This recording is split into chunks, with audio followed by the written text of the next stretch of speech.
My body fat percentage in these two videos is the exact same, yet my abs look 10 times better here. And the reason why is not because of my body fat or what I was doing with my diet. So this whole mantra of abs are made in the kitchen, sure, it's somewhat true, but it misses half of the equation when it comes to getting six-pack abs. So when people talk about getting abs and getting a six-pack, the focus is always on what you should be doing with your diet and what you should be doing to drop your body fat in order to get your abs to show. But what happens when you do all of that? You go through the calorie deficit, you go through reducing your body fat, only to realize that there's no actual ab muscle there for you to show off anyway. This is what happened to me. I got lean and I got to pretty low body fat percentages, but I just had weak looking abs. So you need to understand that abs are a muscle just like all of the other muscle groups in your body. And they are a muscle that can undergo hypertrophy, meaning they can grow in size. And when your abs grow in size, they will show on your body more. So if you look at this diagram here, you can see that you have the six-pack muscles and they're separated by those crevices. You can literally increase the size of your abs so that they grow outwards more.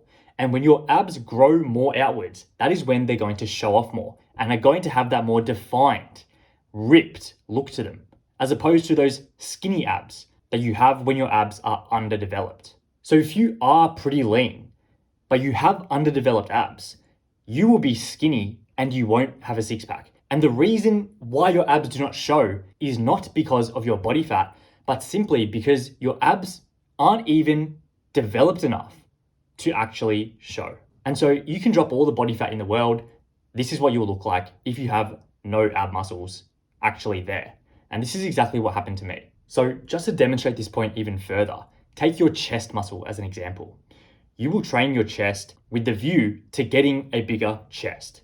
And your chest, when the muscle grows in size, will literally grow outwards. And you can see in these two photos, in the photo on the left, my chest is like inverted and there's like no muscle there whatsoever, no definition.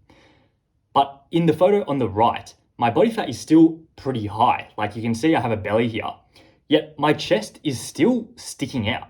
And the reason why is because my chest is actually quite muscular. So the same logic and principles apply to your abs as well. If you can increase the size of those individual six-pack muscles, then your abs are going to appear much more defined, much more muscular, and they'll also show at higher body fat percentages as well. So as I was saying, abs are a muscle group just like all the other muscles in your body. So how do you get them to actually increase in size? Well, the answer is obvious. You simply have to train them, and train them in the same exact way that you would train your chest, your shoulders, your biceps. You want to aim for hypertrophy. You want to reach failure. You want to apply the principles of progressive overload so that you're adding weight or adding reps to your ab exercises over time. You also want to be hitting your abs with sufficient frequency. And just like how doing 10 to 20 sets of chest or shoulders is the optimal way to train for them to grow, the same principles apply to your abs. 10 to 20 sets per week is that sweet spot to maximize hypertrophy and muscle growth in your abs. So what does that look like? You can be doing exercises like the hanging leg raise is my personal favorite, which really works your lower two abs.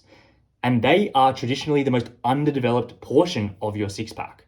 So you need to have an exercise there that develops them specifically. I also do cable crunches. This is a great exercise to maximize tension on your abs because you are putting your abs under a weighted stress.